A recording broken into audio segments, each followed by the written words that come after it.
Teman-teman, sekarang kita akan bahas bab 8, yakni dekomposisi LU dan inversi matrik. Ini masih dalam lingkup pembahasan sistem persamaan linier. Di bab sebelumnya kita membahas tentang eliminasi Gauss. Di bab ini kita membahas metode lain, yakni dekomposisi LU. Terus nanti metode dekomposisi LU ini bisa kita gunakan untuk menentukan inversi metrik secara numerik. Ini adalah daftar isi dari bab 8 ini. Nanti kita akan melihat dekomposisi LU secara detail. Terus kemudian bagaimana kita menggunakan dekomposisi LU ini untuk menentukan inverse suatu metrik secara numerik. Jadi ini metode lain untuk menghitung inversi matrik. Di SMP, SMA tingkat 1 Anda telah diajarkan bagaimana menghitung inversi metrik secara analitis. Ya, jadi di sini nanti kita akan bahas bagaimana menentukan inversi metrik secara numerik. Dan yang terakhir, kita juga akan menggunakan bentuk matrik ini untuk mengecek kondisi suatu sistem persamaan. Apakah sistem persamaannya sehat atau dia sakit, artinya tidak ada solusi yang unik atau disebut sebagai ill condition. Motivasi dari adanya metode dekomposisi LU ini adalah bahwa pada metode eliminasi Gauss itu diperlukan banyak waktu untuk melakukan proses eliminasi.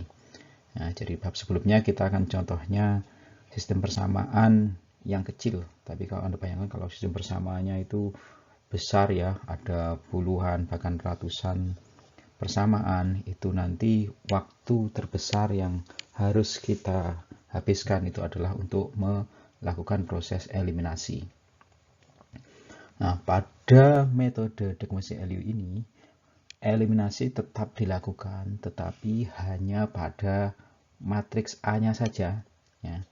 Ini adalah skema dari metode eliminasi Gauss. Kalau Anda perhatikan lagi di skema ini saya ambil dari salah satu gambar di bab sebelumnya.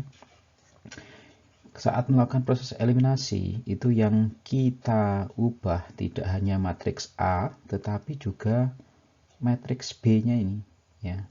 Dari langkah ini, kemudian langkah kedua, Anda lihat ini B-nya berubah. Sampai akhirnya Anda ketemu nanti matriks ini, matriks segitiga atas. Nah, dengan adanya eliminasi yang dilakukan hanya pada matriks A, maka perlu waktu yang lebih sedikit dibanding dengan metode eliminasi Gauss. Terus kemudian nanti juga akan ditunjukkan bahwa dekomposisi LU ini dapat digunakan untuk menghitung inversi matrik. Terus kemudian dekomposisi LU ini itu juga cocok untuk kasus di mana matriks B-nya itu berubah-ubah.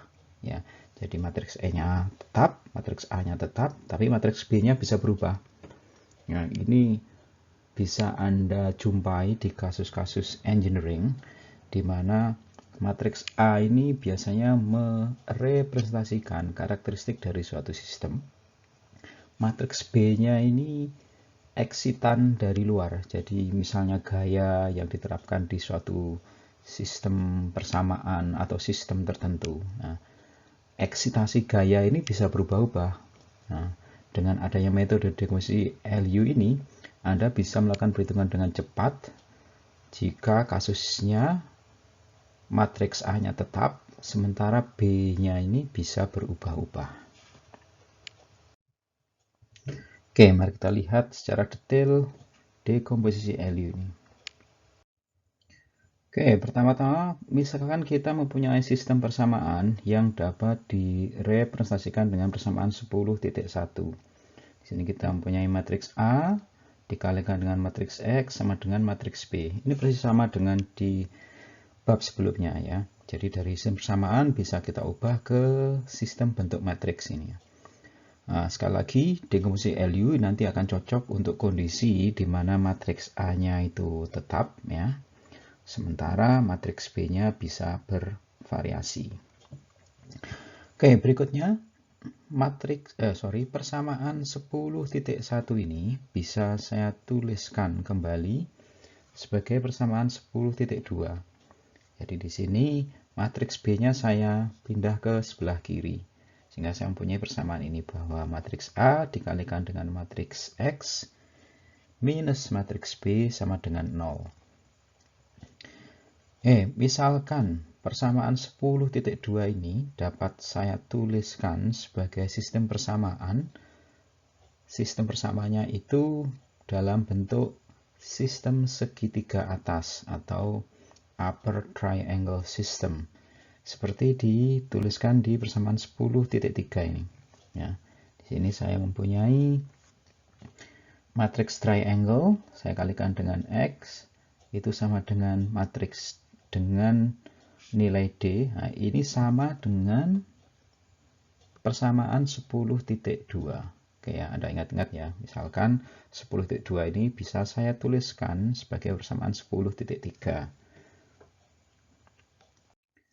Oke, persamaan 10.3-nya saya taruh di paling atas ini. Nah, persamaan 10.3 ini dapat ditulis dalam notasi metrik menjadi 10.4.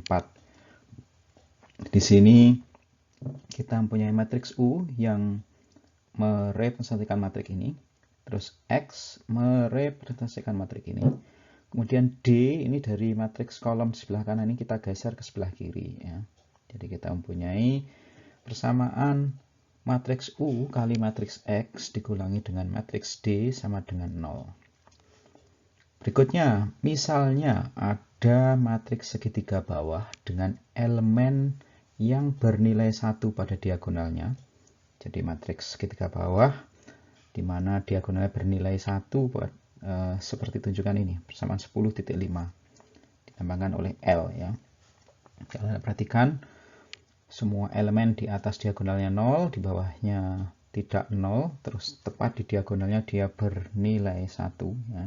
Ini pemisalan ya, jadi ada matriks segitiga bawah dengan diagonal bernilai 1 yang mempunyai sifat bahwa jika persamaan 10.4 dikalikan dengannya, nyanya itu nya L ini, maka hasilnya persamaan 10.2. Nah, ini bisa kita tulis pernyataan ini dalam persamaan matematika direpresentasikan oleh persamaan 10.6. Jadi persamaan 10.4 kita kalikan dengan L ya, ini 10.4-nya, dia akan sama dengan persamaan 10.2. Kalau misalkan ini terjadi, kalau Anda perhatikan, maka dari persamaan 10.6 dan 10.2 Anda bisa lakukan mapping satu persatu. Di sini akan kelihatan bahwa matriks A ini akan sama dengan perkalian antara matriks L dan matriks U. Ingat posisinya ya, kalau di perkalian matriks itu dia tidak bisa kita balik ya, tidak komutatif. Sementara matriks B-nya itu akan sama dengan matriks L dikalikan dengan matriks D ya. Anda perhatikan di sistem persamaan 10.6, L-nya ini harus kita kalikan dengan dua suku ini. Jadi A-nya itu sama dengan L kali U, sementara B-nya ini akan sama dengan L kali D. Ya. Kita dapatkan persamaan 10.7 dan 10.8. Sekali lagi, matriks L kita kalikan dengan matriks U, itu sama dengan matriks A. Sementara matriks L kita kalikan dengan matriks D, hasilnya adalah matriks B. Oke, di sini ada strategi dua langkah di metode dekomposisi LU ini. Pertama, dekomposisi LU ini dilakukan di mana matriks A-nya itu didekomposisi menjadi matriks segitiga bawah L dan matriks segitiga atas U. Makanya LU ini saya kira dia terjemahan dari lower dan upper ya. Terus kemudian setelah selesai proses dekomposisinya, kita melakukan proses substitusi ya, di mana matriks L dan U ini kita gunakan untuk menyelesaikan nilai X untuk suatu B ya. Untuk suatu B, karena apa, sekali lagi kalau matriks A-nya tetap, itu berarti L sama U-nya tetap, B-nya bisa kita ubah-ubah ya, bisa kita ubah-ubah.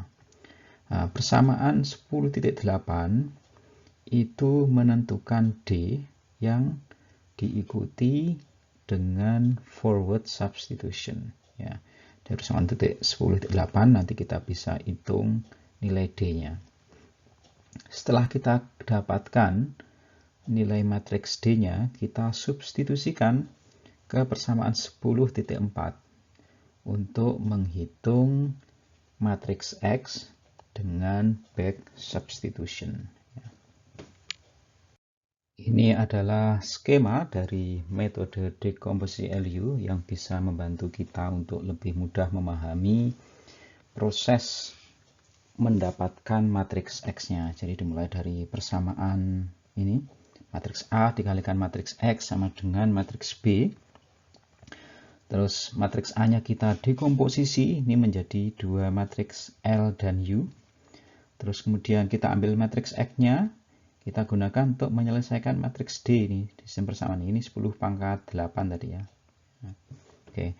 Kemudian kita lakukan tadi forward substitution ya, untuk mendapatkan nilai dari matriks D-nya ini. Setelah ketemu matriks D-nya, kita gunakan persamaan 10.4 ya. Ini saya kira 10.4 untuk mendapatkan matriks X-nya ini dengan backward substitution. Berikutnya adalah versi dekomposisi LU dari eliminasi Gauss ya. Di sini nanti kita akan pelajari step-step yang telah diaplikasikan di eliminasi Gauss itu bisa digunakan untuk melakukan dekomposisi LU ini. Di eliminasi Gauss itu sistem persamaannya akan kita ubah ke sistem segitiga atas ya. Jadi kita mendapatkan persamaan 10.9. Ini matriks U di mana dia dalam bentuk segitiga atas. Nah, di sini untuk memahami lebih gampang dari versi dekomposisi LU dari eliminasi Gauss ini, kita mulai dari sistem 3 persamaan ya. Jadi ini sistem 3 persamaan. Dapat kita tuliskan seperti yang tunjukkan di gambar itu. Kita mempunyai matriks A sebelah kiri dikalikan dengan matriks X sama dengan matriks B. Ya, karena 3 persamaan, maka ukuran dari matriks A-nya ya 3 kali 3. Di metode eliminasi Gauss, itu langkah-langkah yang kita lakukan itu kita kalikan baris pertama dengan ini, skala ini, F21. Itu sama dengan A21 dibagi dengan A11. Kemudian setelah kita kalikan baris pertama dengan F21 ini, kita kurangkan hasilnya dari baris kedua sehingga koefisien A21-nya tereliminasi. Dan langkah yang kedua adalah mengalihkan baris pertama dengan skala ini F31 sama dengan A31 dibagi A11. Perlu saya tekan kembali kalau Anda sudah lupa bahwa subscribe misalnya 31 itu artinya dia di baris ketiga kolom ke-1. Ya, jadi kita kalikan baris pertama dengan F31, terus mengurangkan hasilnya dengan baris ketiga untuk mengeliminasi ini A31. Dan langkah yang ketiga, kita kalikan baris yang kedua yang telah dimodifikasi. Kita kalikan dengan ini. Terus hasil dari perkaliannya itu kita kurangkan dengan baris ketiga untuk mengeliminasi ini. Nah, yang perlu ditekankan oleh dekomposisi LU ini, kalau matriks A-nya tetap, sementara B-nya bisa berubah-ubah, maka proses dekomposisi ini bisa kita lakukan hanya di matriks A, tidak perlu kita lakukan di matriks B-nya. toh matriks B-nya berubah-ubah gitu ya. Oke, misalkan ya matriks A-nya itu dapat kita tuliskan itu sebagai persamaan 10.10. Ya, di sini hanya untuk menunjukkan Anda di mana kita harus menyimpan skala ini F31, F32 dan seterusnya. Karena apa? Ini nanti dia ternyata berguna di dekomposisi LU ini. Jadi misalkan kita mempunyai matriks A itu dituliskan oleh persamaan 10.10. Di mana di bagian atas itu dia mempunyai elemen A11, A12 dan seterusnya, sementara di bawah diagonal utamanya dia mempunyai komponen ini F21, F31, F32 ya. Nah, dengan pemisahan matriks A dalam bentuk persamaan 10.10, di sini kita dapat menyimpan matriks L dan U ini dari A ya dalam bentuk yang lebih kompleks ya. Oke. Jadi di sini matriks A itu sekali lagi di dekomposisi LU ini kan representasi dari matriks ini. Matriks L kali U persamaan 10.11 ya.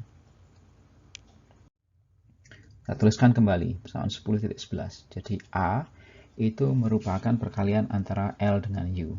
Nah, kalau kita dekomposisi U-nya itu seperti ini, terus L-nya itu dalam bentuk seperti ini, maka L kali U itu hasilnya adalah matriks A. Ya. Di sini yang menarik adalah bahwa U-nya ini itu kan kita dapatkan di eliminasi Gauss, sementara L-nya sendiri itu ternyata dia berisi matriks dengan diagonal bernilai 1, sementara di bagian bawahnya itu dia berisi skala-skala yang telah digunakan di eliminasi Gauss ya, skala F21, F31 dan F32. Oke, mari kita lihat contoh berikut ini untuk mendapatkan pemahaman yang lebih bagus dari dekomposisi LU ini. Di sini kita gunakan persamaan yang sama seperti di bab sebelumnya ya, ini persamaannya. Jadi ada 3 persamaan. Kalau di bab sebelumnya tentunya kita menggunakan eliminasi Gauss untuk menyelesaikan ini ya. Di sini kita diminta pertama untuk menurunkan matriks L dan U-nya ya dengan dekomposisi LU ini. Oke. Di contoh sebelumnya itu persamaan ini saya pakai warna merah ya. Sistem persamaan ini itu dapat kita selesaikan untuk matriks A, matriks A-nya ini ya. Jadi di 3 persamaan itu Anda ubah ke bentuk matriks, nanti Anda akan mendapatkan matriks A-nya seperti ditunjukkan di sini. Kemudian di bab sebelumnya Anda bisa buka lagi di video sebelumnya, itulah kita dapatkan bahwa matriks U-nya itu dalam bentuk seperti itu. Ya. Oke, faktor-faktornya bisa kita hitung ya, misalnya F21 itu kan sama dengan A21 dibagi A11. Kemudian F31 itu A31 dibagi A11. Ya, kalau Anda masukkan rumus-rumus di slide sebelumnya, nanti Anda mendapatkan bahwa F21-nya bernilai ini, terus F31-nya bernilai ini, dan F32 ini ada ininya ya harusnya. Oh, enggak ada. Ya, F32-nya benar. F32-nya itu sama dengan A32 tanda petik tunggal dibagi dengan A22 tanda petik tunggal. Ini sebetulnya Anda telah mendapatkan juga di metode eliminasi Gauss. Oke, setelah ketemu skala-skalanya, Anda akan mendapatkan bentuk matriks L-nya seperti ini. Ya. Jadi diagonalnya bernilai 1, terus elemen matriks di bawah diagonalnya itu ini F21, ini F31, ini adalah F32. Nah, di sini untuk membuktikan bahwa L dan U itu betul, ya Anda kalikan L dengan U-nya Nah, nanti hasilnya akan sebagai matriks A. Ya. Ini matriks A. Kalau Anda perhatikan nilai matriks A di slide sebelumnya, Anda lihat di sini, Anda mempunyai 0,09999, itu kan dekat sekali dengan 0,1. Terus sama juga dengan ini, dia 9 kali 9999996, itu dekat dengan 10. Perbedaannya ini hanya karena kesalahan pembulatan, ya. Terus ini adalah pseudocode untuk langkah dekomposisinya, ya. Anda perhatikan satu persatu kalau Anda ingin buat programnya untuk dekomposisi LU. Untuk proses dekomposisinya Anda bisa gunakan pseudocode ini. Kemudian ini adalah rumus untuk substitusi, ya, dimulai dengan forward substitution samaan 10.12 untuk mendapatkan elemen dari matriks D, terus kemudian kita gunakan backward substitution untuk mendapatkan nilai elemen dari matriks X-nya. Oke, contoh berikutnya kita lanjutkan dari contoh soal sebelumnya, bahwa di sini kita diminta untuk melakukan forward dan backward substitution sehingga kita ketemu nilai dari matriks X-nya. Di contoh sebelumnya itu kita dapatkan sistem persamanya seperti ini. Terus dengan eliminasi Gauss Anda akan mendapatkan matriks segitiga atas seperti ditunjukkan di persamaan E10.2.1 ini. Terus kemudian Anda mendapatkan persamaan L-nya tadi di contoh sebelumnya. Terus di sini langkah yang pertama ini kita lakukan forward substitution. Di sini kita lakukan penyelesaian untuk mendapatkan matriks D-nya. Ya, dari persamaan itu Anda bisa lihat langsung bahwa D1-nya itu sama dengan ini. Kemudian setelah ketemu D1-nya, Anda bisa gunakan persamaan yang kedua untuk mendapatkan D2 dan seterusnya. Ya. Ini setelah Anda selesaikan, Anda D1-nya ketemu, terus di persamaan kedua Anda akan mendapatkan D2, terus di persamaan ketiga Anda akan mendapatkan D3. Ini adalah solusinya, D1-nya ketemu 7,85, terus D2-nya minus 19,5617, D3-nya 70,0843, sehingga kita mendapatkan matriks D-nya ini. Setelah ketemu matriks D-nya, kita lakukan backward substitution dengan persamaan 10.4 untuk mendapatkan ini, mendapatkan nilai dari matriks X-nya. Nah, nanti dengan backward substitution kita mulai dari persamaan ketiga, kita akan dapatkan nilai X3-nya itu berarti kan 70,0843 dibagi dengan ini 10,012.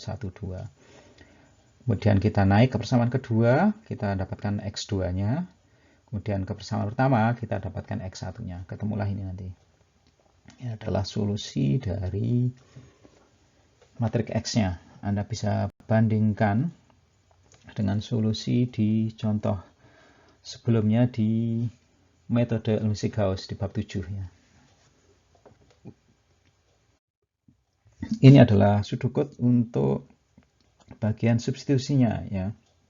Kalau tadi di bagian dekomposisi, ini adalah untuk substitusinya. Sekali lagi Anda bisa tuliskan ini di berbagai program yang Anda nyaman, ya, bisa pakai C atau Fortran atau mungkin Pascal, ya. Ini adalah pseudocode secara keseluruhan. Di buku nyatakan bahwa pseudocode ini lebih bagus dibanding pseudocode sebelumnya yang tadi saya tunjukkan secara terpisah antara bagian dekomposisi dengan bagian substitusi. Ya.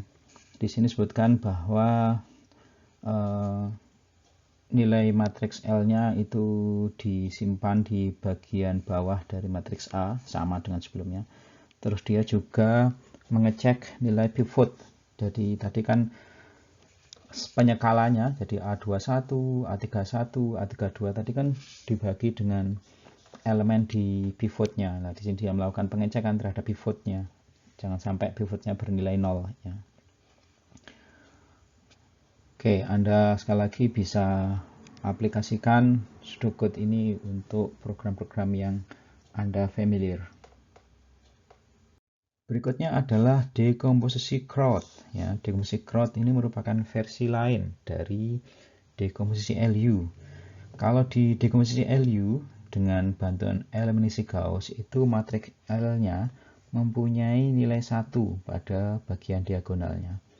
Nah, dekomposisi LU ini disebut juga sebagai dekomposisi Doolittle atau faktorisasi.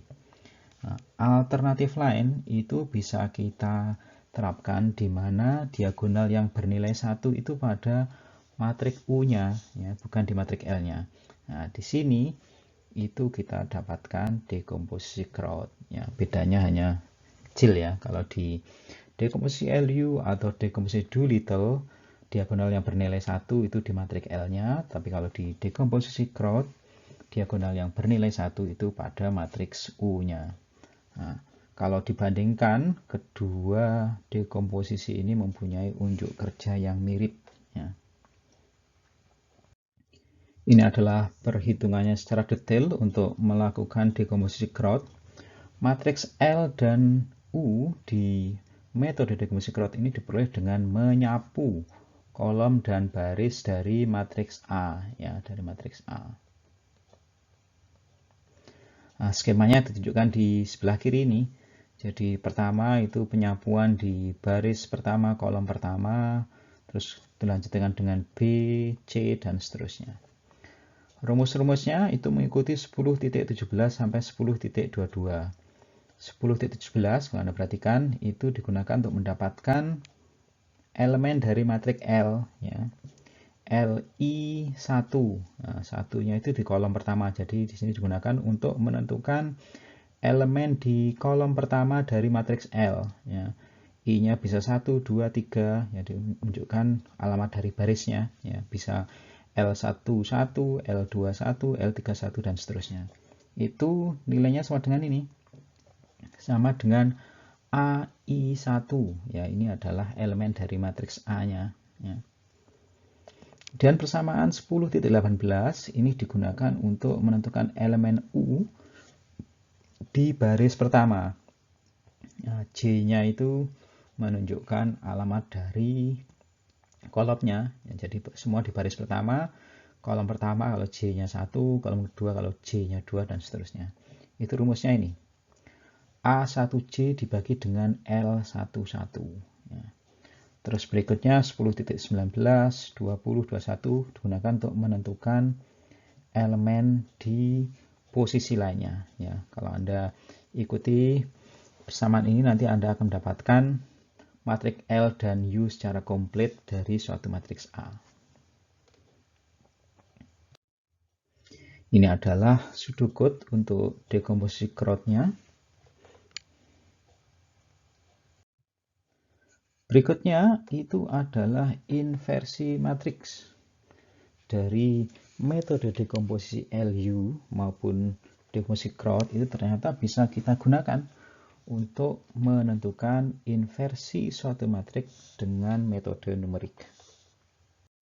Oke, di review tentang matriks telah saya tunjukkan bahwa inverse dari matriks A yang ditunjukkan oleh ini, A pangkat minus 1, itu adalah suatu matriks di mana kalau matriks A itu dikalikan dengan inverse-nya, bisa dibalik posisinya, maka hasilnya adalah matriks identitas. Matriks identitas itu matriks di mana diagonalnya bernilai 1, di luar dari diagonalnya bernilai 0. Oke. Di sini nanti ternyata metode dekomposisi LU maupun dekomposisi Crowd itu dapat digunakan untuk menentukan inversi dari suatu matriks. Tentunya Anda telah pelajari metode analitis untuk mendapatkan inversi matriks ini di SMP, SMA tingkat 1, ya. Tapi kalau Anda ingat ukuran matriksnya paling ukuran 2x2, 3x3, mungkin 4x4, ya. Tapi Anda bayangkan kalau ukuran matriksnya 10x10 atau 100x100, tentunya sangat-sangat lama atau sulit sekali diselesaikan dengan metode analitis. Dengan dekomposisi LU atau dekomposisi Crowd, ternyata solusinya dapat kita peroleh dengan mudah. Oke. Solusi dari inversi matriks itu dihitung per kolom ya. Jadi ini misalnya kolom pertama dari inversi matriks A itu diperoleh dari solusi persamaan di mana matriks B-nya itu mempunyai nilai 1 pada baris pertama dan 0 pada baris lainnya. Nah, ini kita misalkan matriksnya ukurannya 3x3 ya. Jadi kalau Anda selesaikan sistem persamaan di mana B-nya mempunyai nilai ini, maka solusi dari matriks X-nya itu merupakan kolom pertama dari matriks inversi A. Oke. Kalau B-nya seperti ini, dia solusinya, ya, solusi dari X-nya itu merupakan kolom kedua dari matriks inversi, dan seterusnya. Dan ini bisa Anda extend, perluas untuk ukuran matriks misalnya 10x10. Ya, Anda bisa bayangkan kalau nilai B-nya misalnya itu, matriks B-nya itu 1 dan seterusnya 0, maka nanti solusi dari X-nya itu adalah kolom pertama dari matriks inversi A yang berukuran 10x10 dan seterusnya. Oke, mari kita lihat contoh berikut ini. Kita gunakan contoh sebelumnya untuk menghitung inversi dari matriks A. Ya. Di contoh sebelumnya, ini ditunjukkan matriks A-nya, terus U dan L-nya juga ditunjukkan di sini.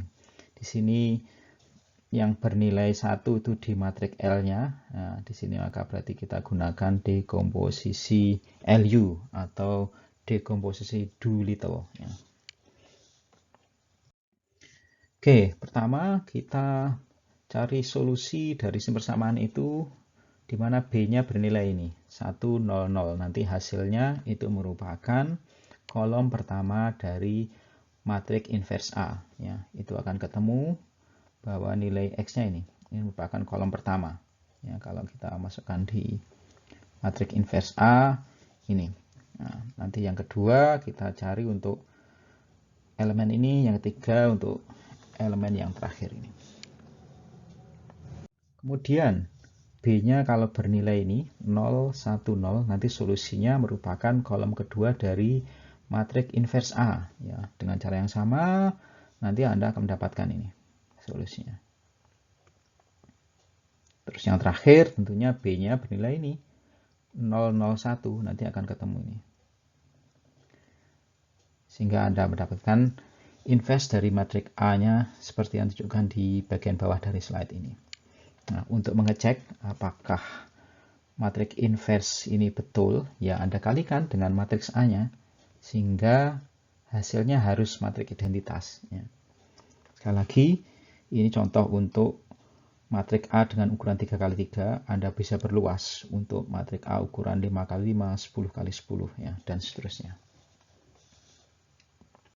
Subtopik terakhir dari bab ini adalah pengecekan kondisi sistem. Kalau Anda ingat di awal-awal kita membahas sistem persamaan, itu sistem persamaan itu bisa kondisinya sehat, normal, atau kondisinya ill, ya, sakit, di mana solusinya tidak dapat kita peroleh, atau mungkin solusinya banyak sekali, ya.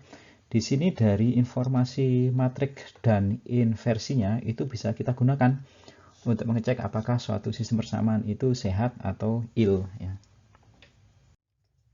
Nah, di sini sekali lagi inversi matriks itu dapat digunakan untuk mengecek apakah suatu sistem persamaan dalam kondisi ill condition atau kondisi sehat, ya. Di sini ada 3 metode. Metode yang pertama ini, Anda skala matriks A sehingga elemen terbesar di setiap baris itu bernilai 1. Setelah Anda skala matriks A-nya, Anda cari inversnya. Kemudian jika ada elemen dari inversi matriks A-nya itu bernilai besar, di sini dia kelipatan 10, ya. Jadi kelipatan 10 jadi bisa 20, 100 gitu, ya. Maka kondisinya adalah ill atau sakit, ya. Pengecekan yang kedua itu Anda kalikan matriks A dengan matriks inversnya. Jika hasilnya itu tidak dekat dari matriks I, maka dia kondisinya ill. Ya, jadi Anda Anda punya matriks A, Anda cari inversnya. Kalau hasil dari inversnya itu Anda kalikan, tetapi nilainya jauh dari matriks I, maka sistem persamaannya itu juga IL. Ya.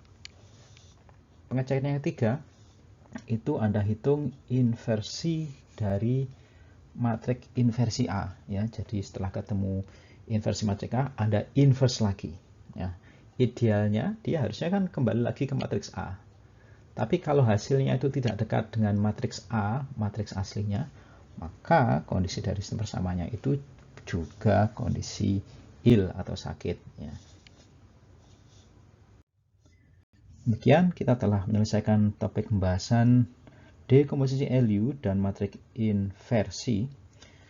Nanti kita masih mempunyai satu bab lagi tentang sistem persamaan itu. Jadi di bab 9 nanti kita masih membahas sistem persamaan linear, berikut penyelesaiannya secara numerik.